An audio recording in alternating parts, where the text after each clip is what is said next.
মায়ের মন্দিরে আজকে ফল হারিনি পূজা, তার জন্য আজকে আমাদের কাজ খুব তাড়াতাড়ি শেষ হয়ে গেল। প্রচুর পরিমাণে ফল, আমাদের মায়ের যে কি একটা দয়া, আমি তার মা যে কি আমাদের প্রতি দয়া, কি যে আমাদের প্রতি আশীর্বাদ, আমরা পারি না গো, পারি না। মা তো মাও, কিন্তু আমাদের এই কলোনি মা যে যে মানসিক করে সবার মনের আশা পূর্ণ করে। আপনার বাড়ি কোথায়? আপনার বাড়ি কোথায়? টাউন বটদলি, জীবন চৌপতি বাড়ি, 3টা বাড়ি পড়ই। আচ্ছা আচ্ছা, আপনি কি মানত করেছেন এখানে? আমি এখনো করিনি, আমাকে একজন বলেছে, কিন্তু আমি করবো। সোনার সঙ্গে আমার মেয়ে যদি হয় দেবো, আমরা দুজন মিলে, কি হলো দেবো, মা যদি চায় দেবো। ঠিক আছে, চলুন। এখন এখানে কি করছেন? এটা তো মন্দির না। আমাদের একজন মামি আছে, উনি দেবশ্রী উল্টো, একদম দেবশ্রী।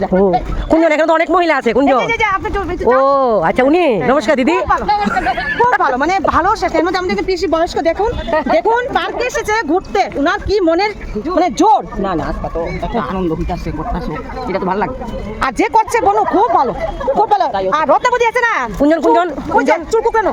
হ্যালো রত্না ম্যাম, আমাদের সঙ্গে আপনাকে দেখি একটু। পার্লার এসেছে, তারপরে কি জানি কয় ডায়েরি মিল্কের গেজেটের অফিসার আছে, কীর্তনের দলের আছে, মাস্টার আছে, রাধুনি আছে, সব আছে আমাদের এখানে। ঠিক আছে, এখন রাখি, লাগে আবার পূজার সময় যোগাযোগ করবেন। আচ্ছা ঠিক আছে, কথা রইল।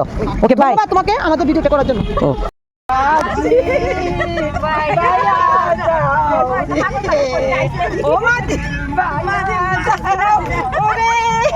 বলেন। আচ্ছা, আমাদের ছোট্ট একটা টোর হলো, খুব সুন্দর, হাসাহাসি হলো, হ্যাঁ খুব মজা হলো। এখন আমরা মাকে একটু প্রণাম করে যার যার বাড়ি থেকে লিকার চা খাবো, আবার আমরা 8টার সময় আসতে হবে, মার মন্দিরে পুজো শুরু হবে। আপনারা আসবেন। নমস্কার। ঠিক আছে, ওকে।